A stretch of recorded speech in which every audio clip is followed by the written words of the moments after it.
First of all, to understand the Pilgrims, we have to know who they were. And the Pilgrims were comprised of several different groups. The most noteworthy were a group of people that were frequently called either Brownists or Separatists.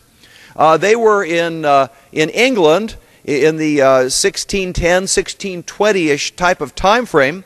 And they were, if you will, in a sense, a sect of the Puritans. They were what we would today call evangelical Christians, except for they had this weird idea, not weird to us today, but weird in those days. And that was, as you recall, in England after Henry VIII, the church in England had been taken over by the king. So the king ran everything. He ran the church, he ran the state, and everybody's lives and everything else. And so that was the way you did it in jolly old England.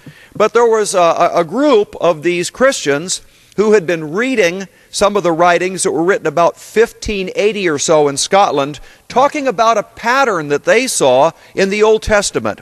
And that pattern was that there appeared to be several types of governments. They noticed Moses seemed to be a little bit like the governor or the president or whatever, but Aaron ran the worship service.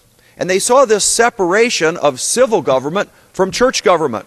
As they studied it, they found other patterns. They found the first king of Israel, Saul, and Saul had an army, and the army was very frightened, and Samuel was supposed to give a sacrifice, and he was hoping the sacrifice would kind of buck up people's courage, but Samuel wasn't around when he was hoping to be there, so Saul took the initiative, offered the sacrifice. Samuel read him the riot act and said, now you really got God mad at you.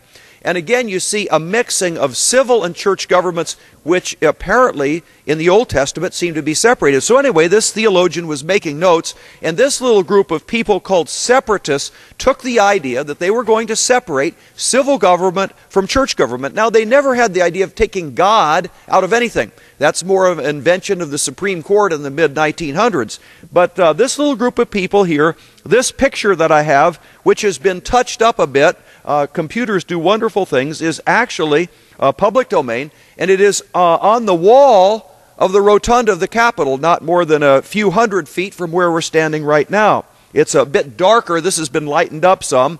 And you have a picture here of these separatists, and these separatists are at prayer, and this is being depicted. It's got a beautiful rainbow. It says, God with us. This has been touched up so you can read it a little bit better. You've got the buildings of Delfthaven over here, and so you have the pilgrims at prayer before they're going to be starting on this fantastic adventure. But we need to back up just a little bit and say, where did these guys come from? Well, they were these separatists in England. They met in Scrooby, England, and there were different leaders. One was John Robinson, who was their pastor. Another one was Bradford, who was actually an orphan. He had been growing up as a child with some relatives and then attached himself to these separatists, or as some people thought of it in a way as a cult.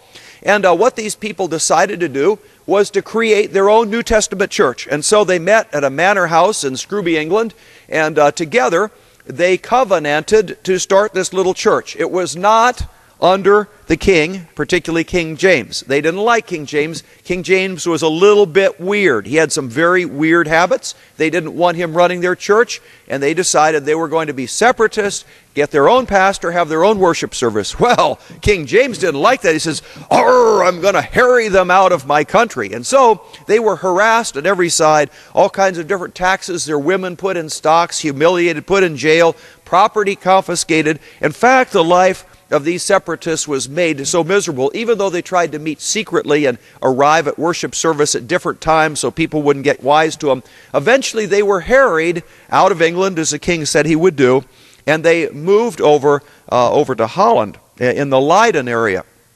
Now they worked there for a number of years. It was very, very hard living. Of course, they had a different language. It was not easy to make that cultural jump, but they did have religious freedom in Holland.